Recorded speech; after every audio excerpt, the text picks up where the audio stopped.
Welcome to a special Heartline Echoes episode where we revisit some of the most impactful conversations from Heartline Changemaking in Healthcare.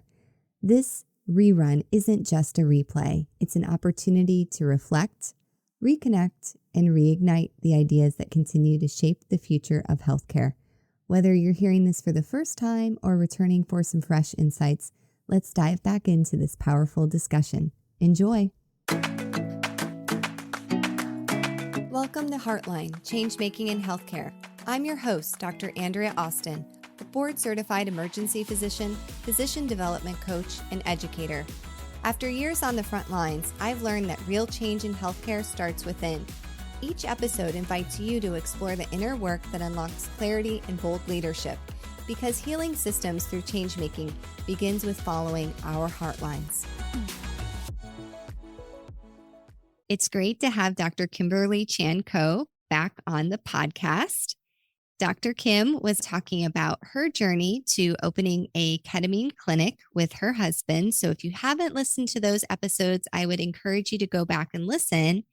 And as a follow-up, we're going to do some frequently asked questions that Dr. Ko and her husband receive about their ketamine clinic. And I just want to give you a little bit more information. So Dr. Chan-Ko created Ketamine Startup with her emergency medicine physician husband after several years as the creative director of their own ketamine infusion clinic, which is Reset Ketamine in Palm Springs. And Dr. Kim is an ophthalmologist. So please go back and listen to how she became a creative director for their ketamine business from ophthalmology. And it's a fascinating listen. But we're going to jump right into the FAQs.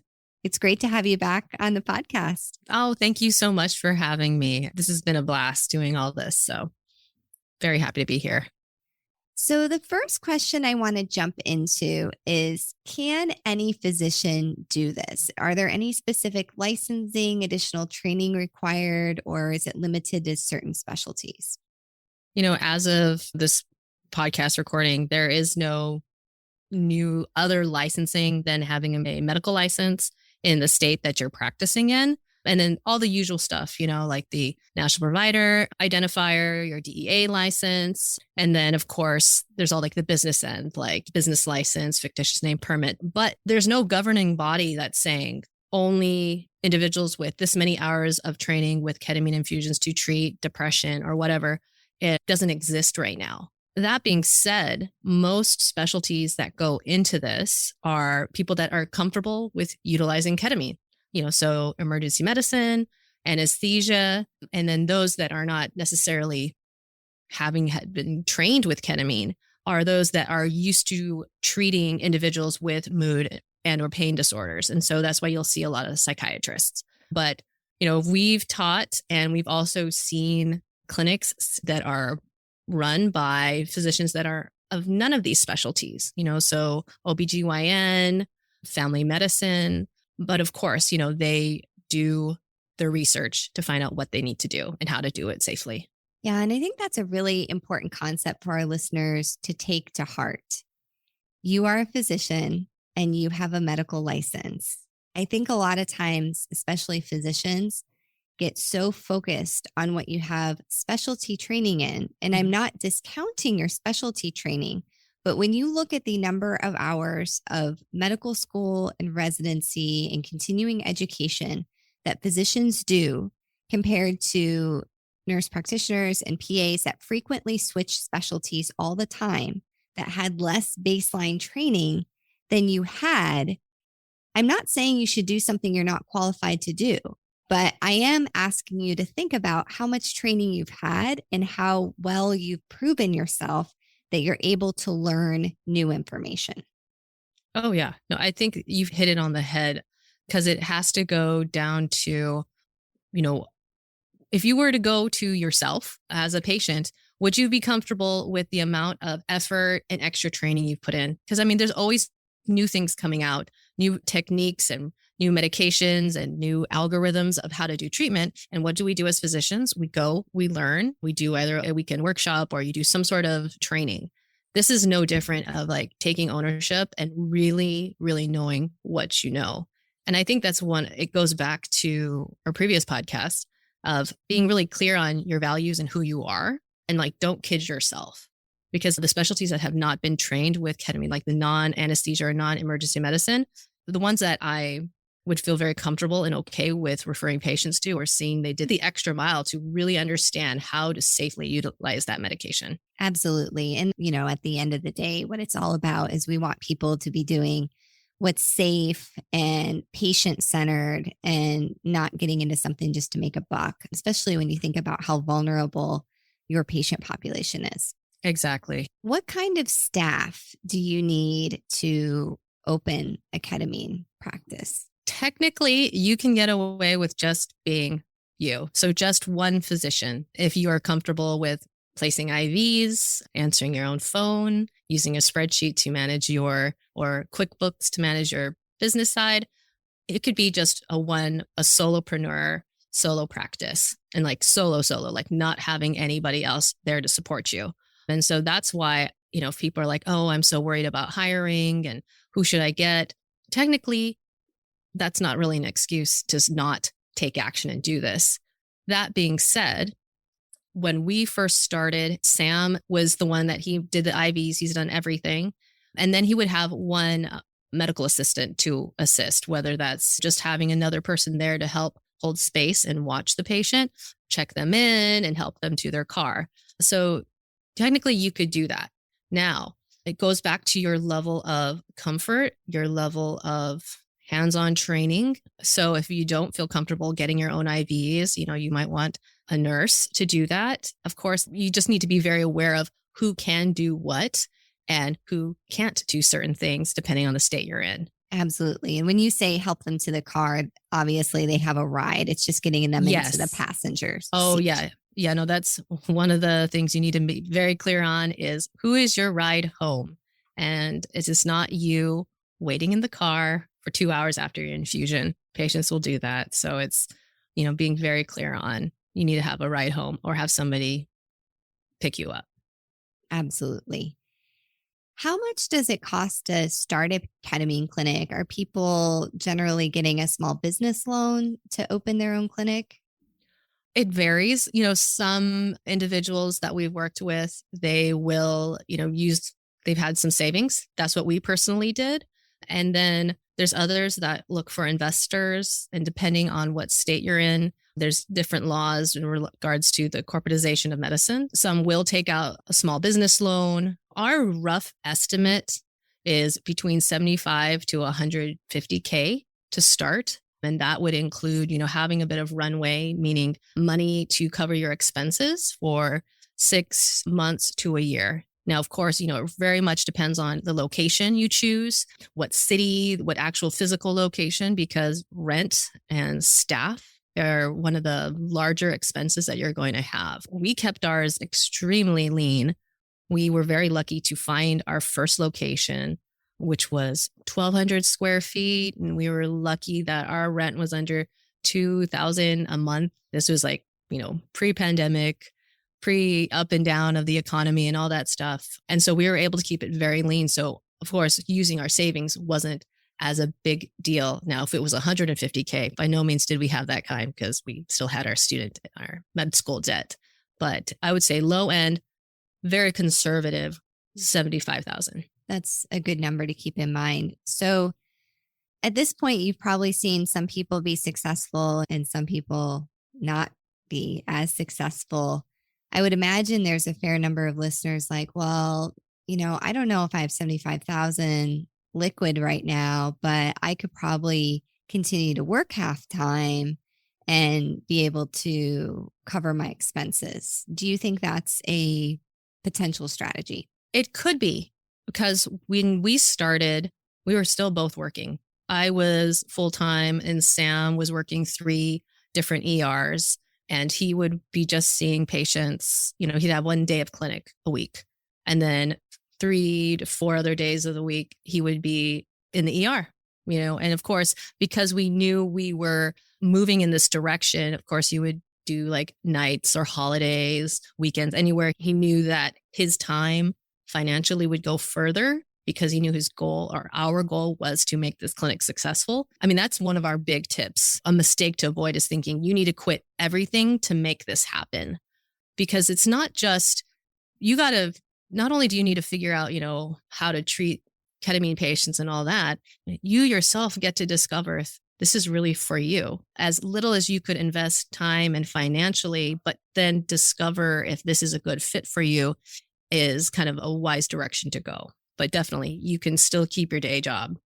But just being very aware and mindful of that you are going to be juggling a whole other thing, a whole business yourself. Just talking to you, I'm reminded that you can see if there is a clinic that's already established or that's not even related to ketamine. Maybe it is a medical spa, or, maybe you have a colleague that has a family practice clinic and there's an extra exam room or space. You could sublet or even have a space within a clinic. One of our students in our last round, before our course even ended, found a plastic surgeon that was like, hey, I have space. We're friends. We know each other. Go ahead and start using this space to start your clinic. So if you're able to find that can even drop that $75,000 down a little bit lower. That's a great point, because I do some veteran disability work, and the company I work for sometimes sublets various offices, like chiropractic offices. And depending on the arrangement, of course, which comes back to the finances, is you may be able to leverage their staff if that's part of the agreement, that they'll help check patients in and things like that. But that's, of course, something you'd have to negotiate. Of course. But there is a way. If there's a will, there's a way to do this. How much are patients paying for a ketamine treatment? Depends on location. It depends on how saturated that location is with ketamine clinics. I've seen most currently the lowest, about $500 for an infusion, and then all the way up to $1,000. It's in a location that has a higher disposable income and there's nobody else out there. So they kind of have the market all to themselves. But that, keep in mind, is for the depression treatments, which are traditionally, shorter and may require less ketamine as compared to pain treatments, which are going to be a higher dose and longer, and therefore they'll be priced higher. Let's stick with the person coming in for depression. How many treatments and how frequently are they coming into the clinic typically? If this is their first time ever getting ketamine, they're going to have 6 treatments, and that can be spread over 2 weeks or 3 weeks. So that means, 1 week is going to be 2, the next week's going to be 2, the third week's going to be 2. As you can see, you get the 6 in that short period of time. Depending on how they respond, how their depression or anxiety or PTSD scores go, then either, a booster will be scheduled. For some people that, are feeling better but needs a little bit more support, that might be within a month. Some people, it could be in 6 months. We've had patients that they had the 6 and they're fine. And we have patients that had that initial initiating 6 and we see monthly, with our goal of stretching out as, kind of treat and extend. How can we support them in not having to need it so frequently? Depending on the area that you live in, I mean, at the high end for 6 treatments, that might be $6,000. On the low end, maybe $3,000 for a patient, which is still a pretty expensive. For most people, that's a lot of money. How can patients pay for this? I mean, do some practitioners accept insurance? Will insurance reimburse for something like this? It's still like a moving target. Things are ever evolving. Most clinics will be, just purely cash based. Then some will be cash, but then you can do a super bill. So, then the patient can take the super bill and submit it to their insurance, and the insurance will cover a portion of it. We've had patients that had the majority of their treatment covered. Others, they tried it and they didn't cover it at all. For some HSAs, that's something that you could use, or care credits. There's like financing models that you could use, but you would need to have a person dedicated, in my opinion, to deal with that. So that would increase your staffing because it can get complex. You're adding more paperwork. As of now, as of this recording, there is in Massachusetts, Blue Shield does cover the intranasal ketamine and ketamine infusions. And I mean, of course, other insurances do cover the intranasal Spravato as ketamine, but it's very varied depending on where you are. I mean, we have Blue Shield here in California. They don't cover it. I think there are some Kaisers that do. But what I've noticed is the insurances that do cover it, there's a lot of hurdles. There is a lot of things the patients have to do and prove that they've tried, as insurance companies do. We're not, as physicians, we're familiar with the frustrations that patients and physicians can have about getting treatment that is needed. So there's that added layer. When I was just looking over the Blue Shield in Massachusetts, their requirements is, they have certain age requirements and that they're not on certain medications.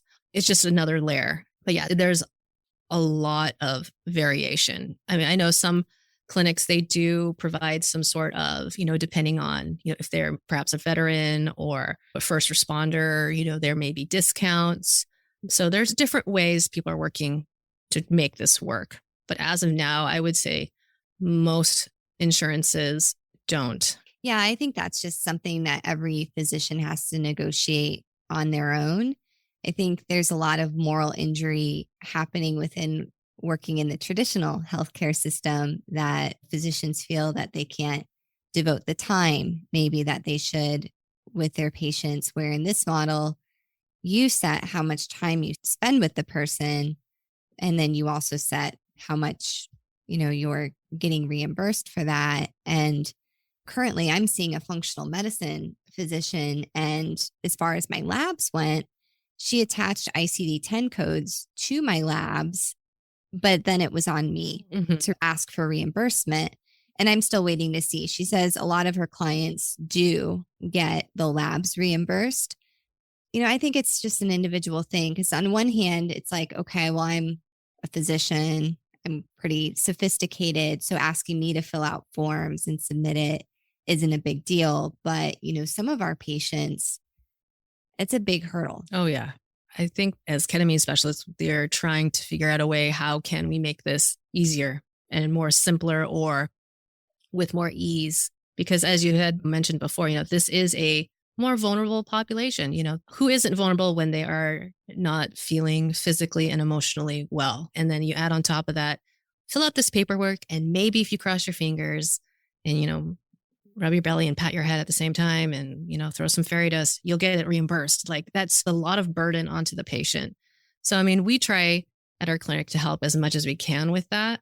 I know end of the day is if something's not happening, it's up to the patient to call and follow up on it. And that's something that we wish could be a lot smoother. And I mean, for anything, for any type of treatment, I'd say. That's really refreshing to hear that there's some advocacy work happening within the ketamine specialist community to try to make that better. That being said, there's also the argument of, yes, it costs money, but if it's truly helping patients and, they're willing to find a way to make it work, then they probably should have the choice to have access to that. True. I mean, there's a certain amount of how much does an individual want to get better. And for some, that is putting the money where they feel compelled to put it. And so the value they have in feeling better, because we've had some patients where they're like, oh, can you help us fill out these forms? And we're like, well, why do you need these forms filled out? It's like, oh, well, I am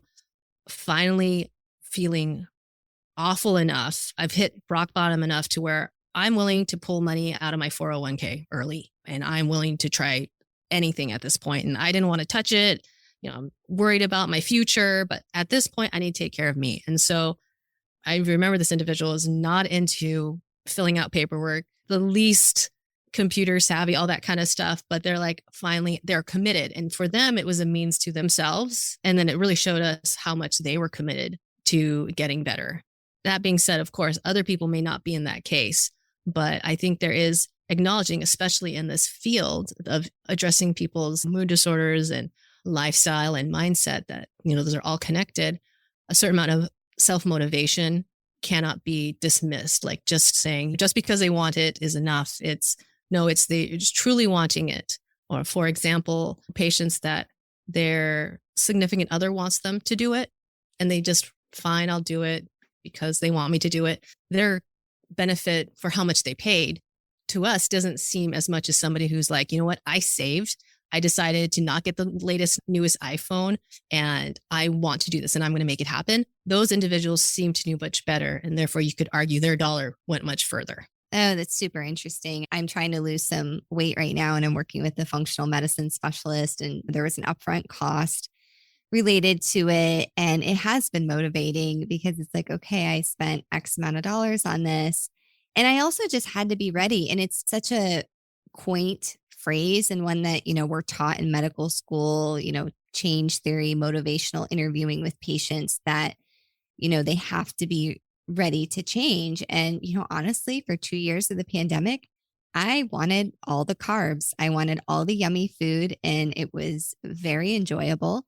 And it wasn't until the summer that I was like, okay, I'm actually ready to make a change. And it's really been a very empathy building experience for me because, in the emergency room, I run into people all the time that are not ready to make a change. And it's like, yeah, now I see where they're coming Totally. from. And I think this is that, speaking to that ready to change, ready, willing, wanting, motivated to do so. I think that's where some criticism of this, because you're going to get a lot of criticism if you want to open up a ketamine clinic. And when you open it, when you tell your friends and your family and your colleagues, there's criticism to it because there is almost this thought of you're preying on these vulnerable individuals, making them pay cash to take a medication that we've been using for decades in this weird way because you're just taking money from them. But I think it's being very clear for yourself and then being very clear to your patients or potential patients of, I'm here. I know how to do this well, safely.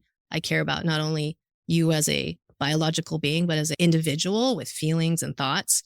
But that also, I'm only here for you when you're ready. I'm not going to treat you just because the research says it works or that your husband or your wife says it works and you should do that. It's, I think, really supporting the ready individual, being caring and open and educational to those that are in that contemplation phase and that pre-contemplation phase. Like, I think just being very honest. And I think that's how a way to keep this industry, this ketamine industry, at a much more above the board and ethical light. It reminds me of a phrase from Brene Brown, which my listeners know I love to quote: clear is kind, kind is clear.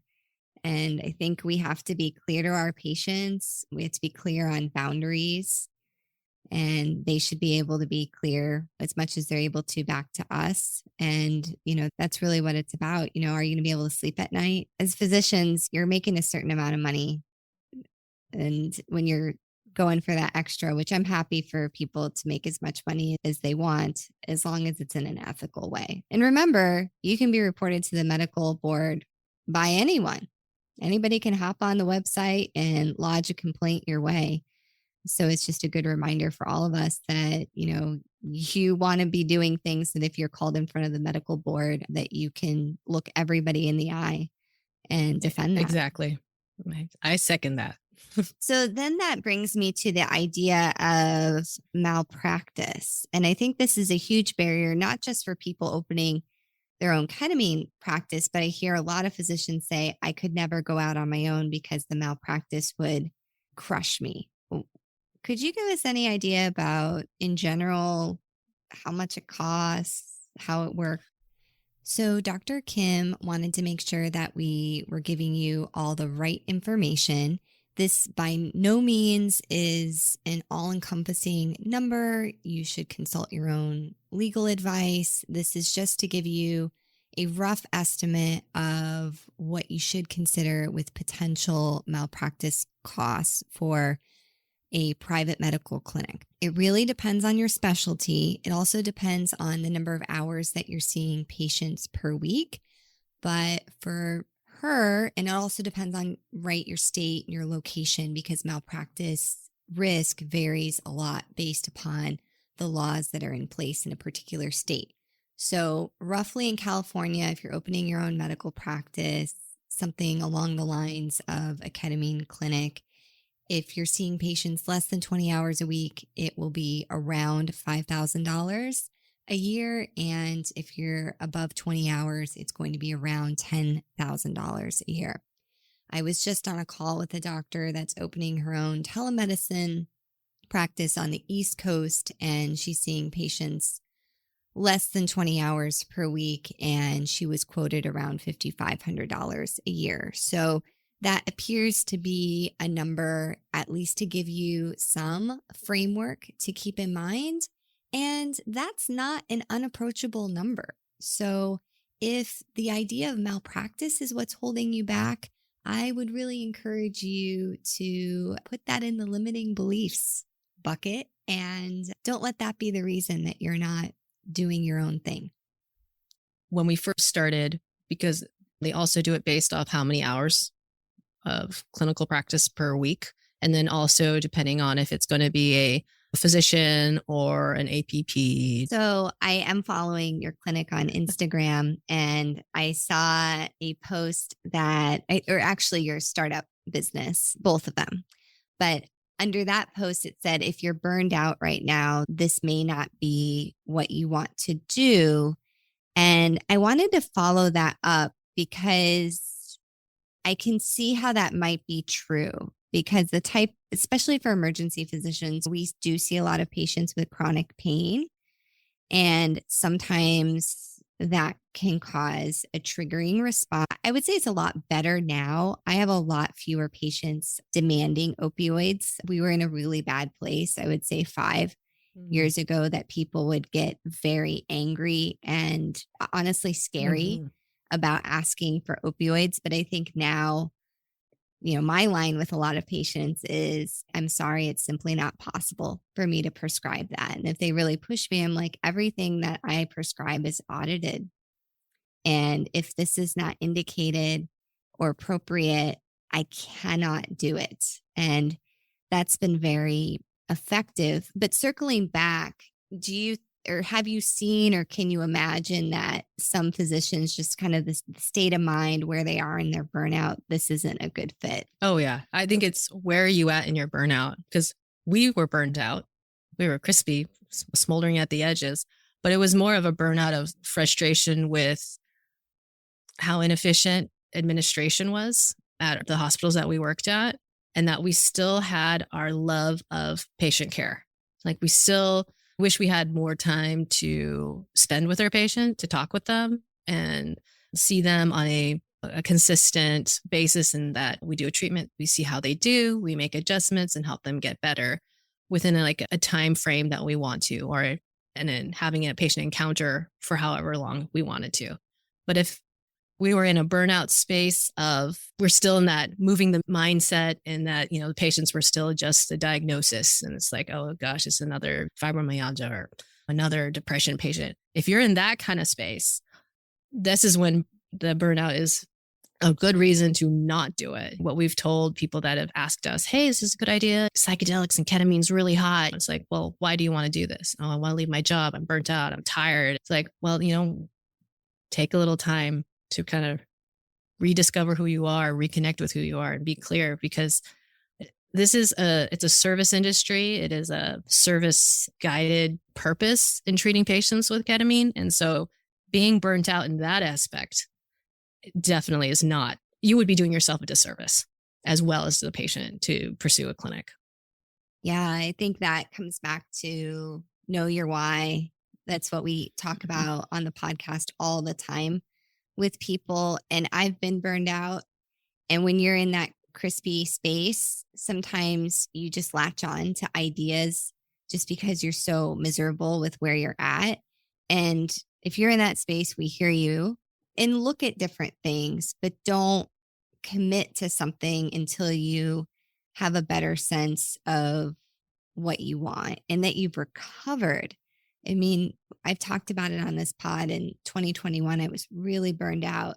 And part of it was circadian disturbance. And it took about 3 months of my sleep normalizing before I felt like myself again. That I was like, oh, this is me. I'm generally pretty happy and pretty nice and content. But it was about, I don't know, at least half of my issues were related to sleep disturbance. So, and I think we undercount that so much. It's part of the culture of medicine that, well, you don't need to sleep. You can be on call. We can wake you up all the time. Oh, totally. I mean, it's so funny you mentioned this, because recently wrote a blog for our ketamine startup about how like important sleep is, not just for your patient, but for you. Not only being a good clinician and ketamine specialist, but you need to have a clear mind and be really connected with your values and your why when you're making business decisions, whether any business or anything that you do, because it's doing things out of proactive or guided by your heart and your intentions of, where you want with your purpose versus fear reaction. And especially when you're sleep deprived, I mean, for heaven's sake, the sleep deprivation is used as a torture means. And yet we culturally as medical professionals wear it as like a badge of honor at some point, which just now that I'm out of that world, it's just, it breaks my heart. But I remember being like, oh yeah, I was up for 36 hours and I did, 5 globes in 2 days. Like, look at me. Like, how cool is that? But now it's, breaks my heart that I was in a space that I thought that was something to be proud of. But of course, wherever you're at, there you are. And from there, you can make progress to go in a different direction. So I think if you're identifying as crispy right now, our heart goes out to you. And number one, work on the sleep, because it's really, really hard to fix anything else while your sleep is really disordered. We tell that to depression patients, right? We're like, let's get your sleep fixed. That's usually what our psychiatry colleagues will do, is like, let's take away the substances, stop drinking, stop doing drugs, fix your sleep, and then let's see where you're at. Exactly. And I think that's acknowledging the holistic or addressing also, lifestyle, because we're so used to our traditional model of treat medication, treat with some sort of procedure and everything will be fine. But it's like, no, our patients and us don't live in a vacuum. We live in a world where there's social media and TV and food and toxic relationships and more supportive relationships. And so being aware of how that all plays into affecting our sleep and our judgment is key. Yep. We've got to take care of ourselves so we can take care of others. So as we wrap up, is there one thing you wish you knew before you started your clinic with your husband? What I wish I had known, but I understand now why I didn't know it then, because it allowed me to come to the place where I am now, is how clear, it's going to sound repetitive, how clear is important to really know who you are, connecting with your values, your why, your purpose, because that really guided me and my husband and will guide you when you make decisions. Because when we started, there was a week before our opening date, there's a ketamine shortage. I think there was like a hurricane in Puerto Rico and that kind of affected everything and supply chains and all that type of stuff. And we were like totally freaked out about it. And now in retrospect, when I reflect on it with the retrospectoscope, we were so clear on, like, we felt it was our mission and that we really knew we could provide ketamine treatments in a way that we would feel honorable and we could go to sleep at night and be proud of what we do and be able to say, hey, this is us, was because, and that helped us figure out these challenges, because there's so many challenges that come up. But at that time, we're just like, oh my gosh, everything isn't working out. But I now recognize we were so clear on why we wanted to do this, what is important to us, our values of we wanted to have more time for family, for our health, and that if we could keep those strong, we could be even stronger doctors and have a better ketamine clinic and all these things. It would pay in dividends. And so I wish I had been more clear, because there was times that I didn't feel confident about our decision to start heading this way that's totally out to left field at that time.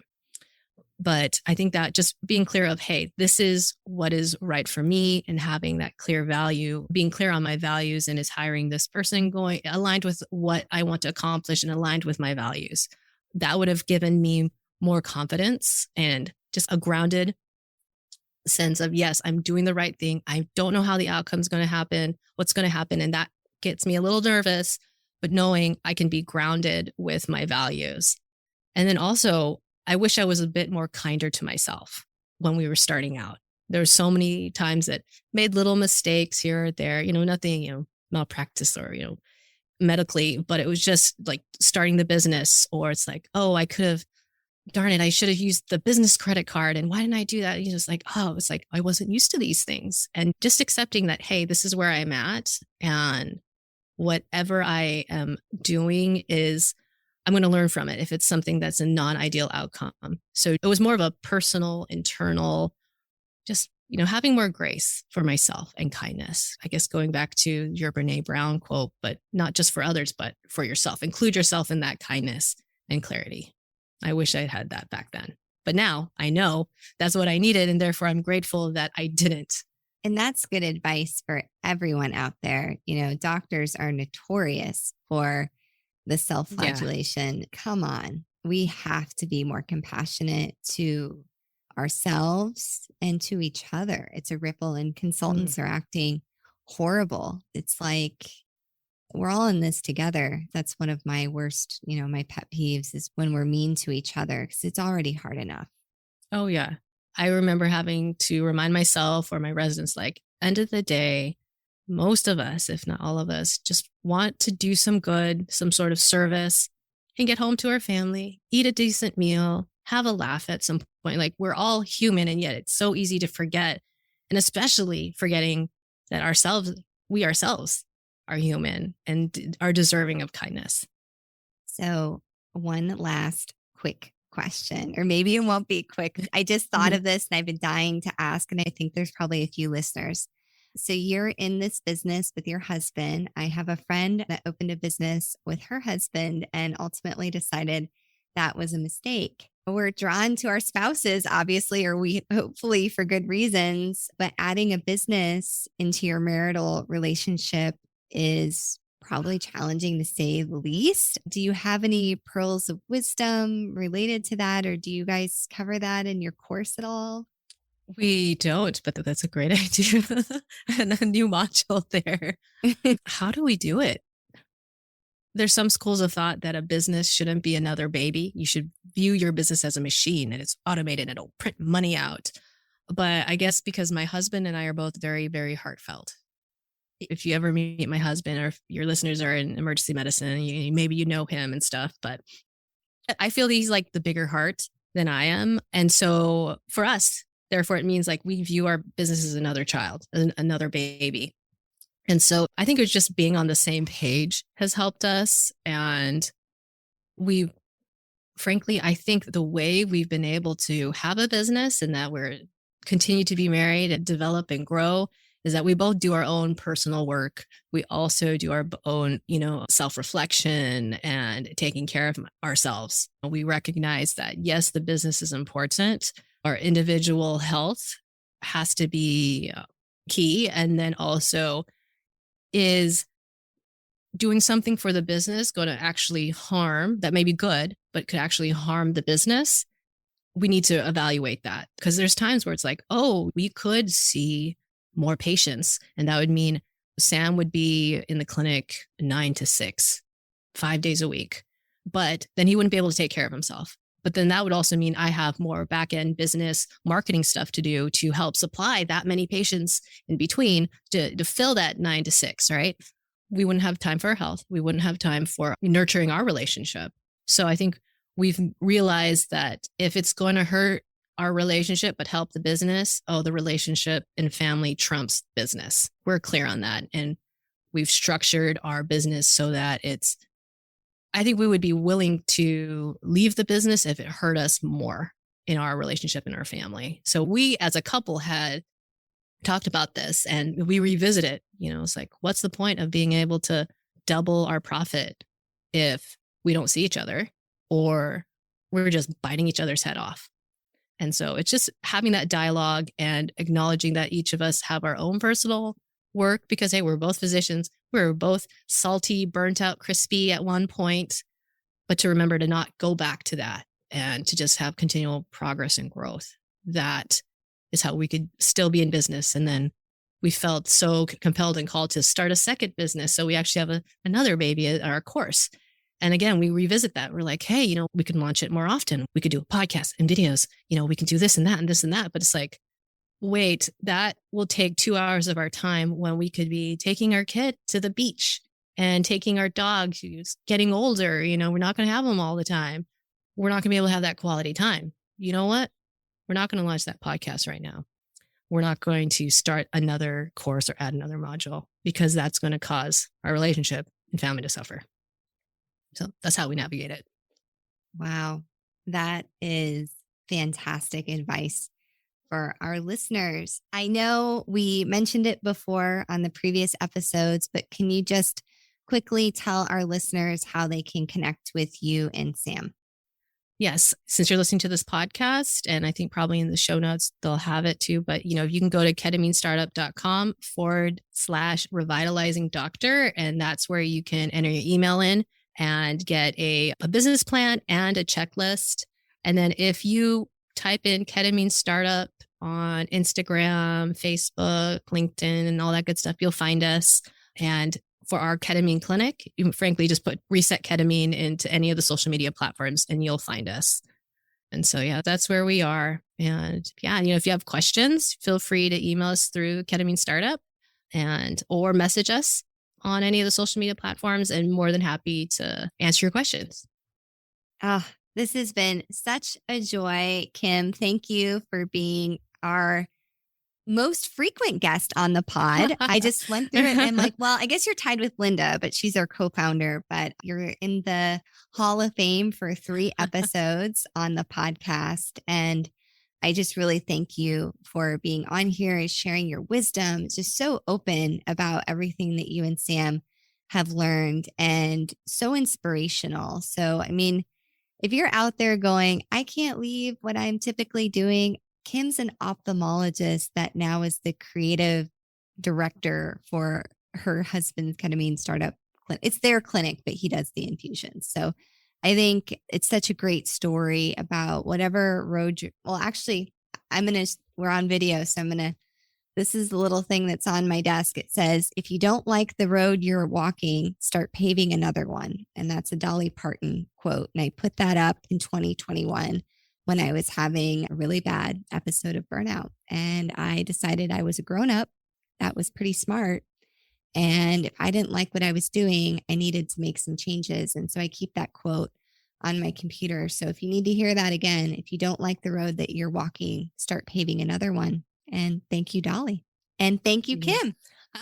Thank you so much for having me. It's been an absolute joy. And I hope this episode and other episodes of your podcast reach the ears that need to hear it. Absolutely. And if you liked this episode, please share it with a friend.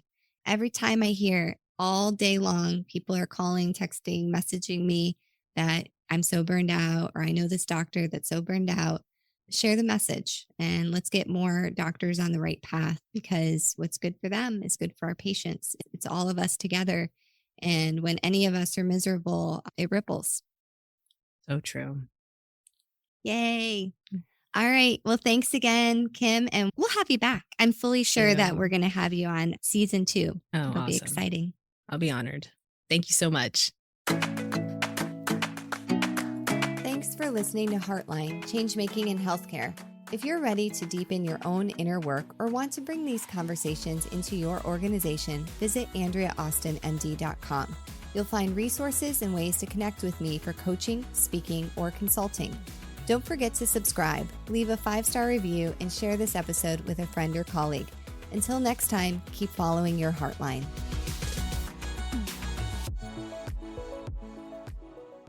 This podcast represents the views of the host and guests. It does not represent the views of any entity we work for or with. It is also for informational use only and does not replace any professional advice, including medical or psychological. If you are interested in unlocking your true potential, reach out to me. If you're an organization interested in supporting the well-being of your people, I'd love to connect on innovative solutions. Schedule a strategy session at AndreaAustinMD.com.